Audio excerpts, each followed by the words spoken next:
Financiera. Tenemos en la línea a Alejandro Saldaña. Además lo podemos ver en Teleforma, lo estamos viendo vía Zoom y desde luego en YouTube también. Economista en jefe del Banco B por más. Alejandro, qué gusto verte, aunque sea en pantalla. Buenas Hola noches. Alejandro. Hola Alejandro, ¿Qué tal, Mari Carmen, Marco, Pepe? Como siempre, un gusto saludarlos. qué Oye, gusto. ayer estábamos festejando el récord histórico de la Bolsa Mexicana de Valores que duró 24 horas, porque ya se cayó hoy. Ahí veía mucha incertidumbre. Alguien dice que porque están haciendo una transferencia operación, algo así es el término que ahora se está usando en la bolsa por las operaciones tecnológicas, las empresas tecnológicas. Platícanos bien qué pasó hoy primero que nada en el mercado accionario, que esto influyó también en el cambiario, porque otra vez el dólar en abajo de 17.30, ¿no? Bueno, sí, la bolsa mexicana se ha beneficiado por diversos elementos, ¿no? Uno de ellos, que no podemos negar, son los fundamentales de las compañías que cotizan en el índice, que presentan crecimientos en utilidades incluso un poco superiores que su promedio de los últimos años. Y la bolsa mexicana, todavía a principios de año y finales de 2025, presentaba una evaluación atractiva, ¿no? Ya esa evaluación se está cerrando contra su promedio histórico en esa comparativa. Ahora, si lo comparamos contra las valuaciones que tienen las bolsas americanas y sobre todo el sector tecnológico estadounidense, pues sigue estando bastante atractiva la bolsa mexicana, ¿no? Entonces, estas condiciones fundamentales, sin duda alguna, han respaldado el buen desempeño de la bolsa mexicana de valores desde 2025 y en lo que va de 2026, si bien, como bien apuntas, ha tenido algunas correcciones recientemente después de ese récord que marcó en la sesión anterior. En la bolsa americana, pues lo que hemos encontrado es primero un auge sobre la inteligencia artificial que se ha convertido ahora en un poco de cuestionamientos debido a que pues estas valuaciones tan caras pues cada vez son más difíciles de justificar y por lo tanto los inversionistas como una estrategia para pues diversificar su riesgo están buscando exposición en otros sectores particularmente ligados a la economía real. eh, y también en otros países, ¿no? Y dentro de estos, pues México se ha beneficiado de la bolsa mexicana. Entonces, ha habido un reacomodo, si bien no una salida de capitales o una venta masiva de las acciones en el mercado estadounidense, simplemente parece que pues, están refinando sus estrategias los inversionistas debido a estas valuaciones tan elevadas del sector tecnológico y cada vez más difíciles de justificar. Claro. Alejandro Saldaña, ¿cómo estás? Te saluda Marco Antonio Mares. Muy buenas noches, qué gusto saludarte, Alejandro. Bueno, Marco Antonio, el gusto es mío. Alejandro, cambiándote un poquito del tema, eh, ¿qué es lo que está ocurriendo con el tipo de cambio del peso frente al dólar? Estamos viendo que ha registrado una apreciación interesante, importante. ¿De qué forma lo están viendo ustedes ahí en Banco B por más? ¿Cuál es el análisis que tienen y en prospectiva, qué esperan para el cierre del 2026? ¿En qué nivel se va a ubicar? Bueno, el peso mexicano se ha beneficiado también en un entorno donde, de nuevo, los inversionistas han estado tratando de diversificar sus inversiones, no estar tan concentrados en el mercado estadounidense como fue la tendencia de los años anteriores. Esto tiene que ver con un proceso de incertidumbre económica, política, incluso social ahora en los Estados Unidos y también una presión o digamos, una erosión institucional que se ha percibido particularmente con las presiones del presidente Trump hacia el Banco Central, que trata de ingerir en sus decisiones, pues todo esto ha generado algo de desconfianza en el mercado americano y por lo tanto los inversionistas buscan otras opciones. Eso es una parte y otra parte también tiene que ver con pues, un proceso más largo y más amplio de reacomodos geopolíticos y geoeconómicos, donde pues parece que ya no solamente vamos a tener una única potencia mundial, sino que el mundo está pasando hacia un entorno de multipolaridad de potencias, ¿no? Tal vez tengamos tres ejes con Estados Unidos, China y Rusia dividiéndose el pastel. Y esto puede hacer que, pues, el dólar, si bien va a seguir siendo la moneda hegemónica, no sea tan hegemónica como antes, ¿no? Entonces estamos viendo un proceso ahí de debilitamiento del dólar, que si lo comparamos contra sus métricas ajustadas por poder paridad de compra y descontando la inflación, el dólar sigue estando apreciado contra su histórico, incluso con esta baja que ha tenido en los últimos meses, casi un año que ha tenido la baja. Entonces, probablemente hay espacio para que el dólar se debilite un poco más. Y de nuevo, el peso mexicano ha capturado parte de eso. Y también hay que reconocer que los fundamentales del país, si bien tenemos nuestros problemas y nuestras dudas, sobre todo en los cambios en el marco institucional y otros factores importantes, los fundamentales del país siguen siendo robustos, ¿no? Tenemos un nivel de endeudamiento adecuado para un país que tiene la calificación crediticia que tenemos nosotros dentro del grado de inversión, Claro. tenemos una sólida posición externa y esto pues naturalmente ha permitido que el peso mexicano sea de las monedas más favorecidas en este contexto de desdolarización. Desde luego, Alejandro, te saluda José. Yo usted, oye, Alejandro, cuéntanos porque mañana hay decisión del Banco de México en tasas de interés. Todo el mercado, bueno, está opinando que mañana no la moverían. Ha habido muchas críticas hacia el Banco de México. ¿Tú qué esperas para el día de mañana y qué esperas de aquí en adelante del Banco de México? ¿Qué tal, José?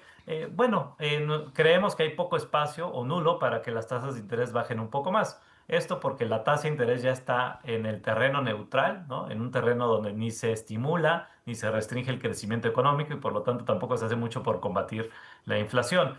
Y la inflación, si bien en la primera quincena de enero, pues vino un poquito menos dura a lo que se tenía estimado o a lo que se temía, pues sigue estando con algunos riesgos al alza en su panorama. Tenemos una inflación subyacente por arriba del 4% y presionándose de forma continua, una renuencia importante en el sector de los servicios a pesar del bajo crecimiento económico. Y para 2026 pues, tendremos una economía que crecerá un poco más que en 2025. Esto genera menores condiciones de holgura. Tenemos también incrementos constantes y acumulados en los salarios que no han venido acompañados de un crecimiento en la productividad laboral. De hecho, la productividad de la mano de obra ha caído contra 2018, cuando antes de que se empezaran a dar estos ajustes al salario mínimo y que se ha ido contagiando ya el resto de los salarios de la economía. Entonces, pues estos contextos más choques temporales o transitorios, que hay que tener cuidado con esas palabras, como los que vimos en la primera quincena de enero, como los que pudiéramos ver a mitad de año por el tema del mundial, sobre el tema de los servicios de transporte, hospedaje, comercio, etcétera, pues el panorama es complicado, ¿no? Y cuando tú tienes una postura monetaria terreno neutral, pues te pone en una situación de vulnerabilidad si estos choques llegaran a ser un poco más preocupantes a lo temido. Por todo ello, y también debido a que en las minutas de la última reunión del Banco Central, varios miembros de la Junta de Gobierno, si bien siguen hablando de bajar las tasas de interés en un futuro, dieron esbozos de que prefieren ir con un poco más de cautela, con un poco más de cuidado hacia adelante, incluso a afrontar una estrategia de esperar y ver, pues nos hacen tener mucha confianza en el que el día de mañana pues la postura monetaria no se va a ajustar, las tasas de interés se mantendrían en 7%. Ahora, si los choques que veríamos todavía en la segunda quincena de enero se terminan de disipar en los próximos meses, pues tal vez algunos miembros de la Junta de Gobierno vuelvan a empujar por un recorte en las tasas de interés entre mayo y junio, ¿no? Ese es nuestro escenario central y que se mantengan ahí las tasas de interés. De nuevo, el panorama inflacionario es bastante complejo, bastante retador, como para seguir tratando de llevar las tasas de interés más abajo de los niveles actuales. En mayo, y es un hecho, va a ser relevo en el Banco de la Reserva Federal. Va a entrar Kevin Warsh, que ha sido, por un lado, genera mucha polémica. Hoy Trump dijo que que no se equivoquen, que la única razón por la que lo nombró, o lo nombró porque lo tienen que aprobar el Senado como presidente de la Fed en lugar de Jerome Powell, es por su compromiso de bajar las tasas de interés. Si las baja la Fed, esto va a presionar todavía más al Banco de México.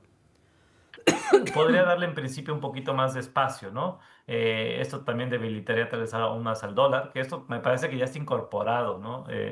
Y le daría en principio, mirando solo esa parte de la ecuación, algo de margen al Banco Central. Sin embargo, el resto de las variables pues son complejas, ¿no? Si la inflación subyacente continúa arriba del 4%, pues difícilmente la inflación se va a encaminar al 3% como lo tiene pronosticado Banxico, más bien se va a encaminar al 4%, ¿no?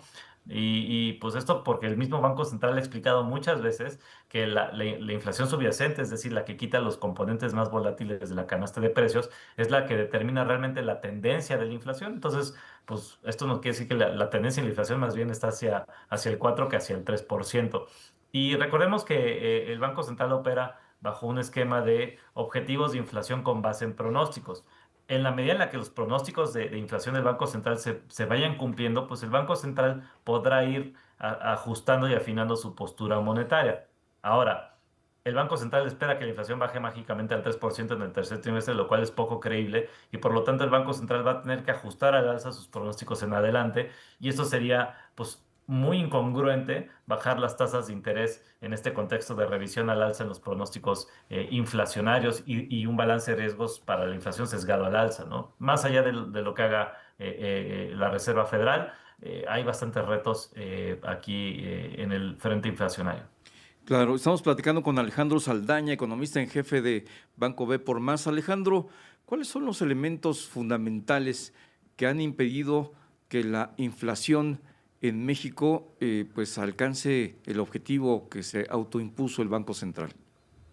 Bueno, la inflación se desaceleró un poco el año pasado, es cierto, en un contexto de bajo crecimiento económico y también porque la inflación no subyacente, alimentos frescos, energéticos, pues presentaba una variación atípicamente baja, ¿no? Esto difícilmente se va a mantener hacia adelante y pues pudiéramos encontrar que esa inflación no subyacente, esa inflación volátil, empiece a normalizarse y genere presiones al alza ahora en 2026.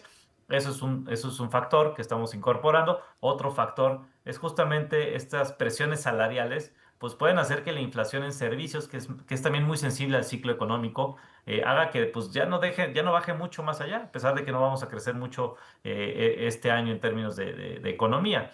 Y pues esto puede hacer que la inflación se empiece a estancar en niveles un poco más elevados a los que estábamos acostumbrados anteriormente, ¿no? Y bueno, aunado a todo ello, pues los aranceles a productos importados desde Asia y algunas otras regiones del mundo, pues en algo generarán algún choque inflacionario, si bien esto en buena medida va a ser absorbido por un tipo de cambio apreciado, ¿no? Entonces, pues estos son los factores a grandes rasgos que estamos incorporando, más allá de los choques temporales que estamos previendo por el aumento en los aranceles y en el IEPS que vimos ahora en enero, y también por los efectos que va a tener el mundial sobre la demanda de diversos servicios. Sí, oye Alejandro, solo nos quedan 50 segundos y dinos, tipo de cambio, ¿en cuánto lo esperas para este año? ¿Se puede predecir? Bueno, fundamentalmente creemos que el tipo de cambio debe estar pegado a los 19 pesos por dólar, ajustando, considerando los diferenciales de tasas de interés entre el Banco de México y el Fed, que están un poco bajo su promedio histórico, los diferenciales de inflación entre ambos países, pero hay que pues, incorporar entonces este proceso de desdolarización que pues, muchas veces no está eh, en los modelos econométricos, ¿no? Entonces, pues este nivel Claro. de 19 pesos por dólar es una referencia de donde queremos que Exacto. pudiera estar justamente evaluado el tipo de cambio, pero probablemente Pues, termine el año un poco abajo pues por ahí va a de estar esos entonces. niveles, más hacia Alejandro el 18. Saldaña, economista en jefe de Gracias, Banco Gracias, Central. Alejandro. Gracias, Alejandro. Alejandro. Gracias, que estén bien. Gracias.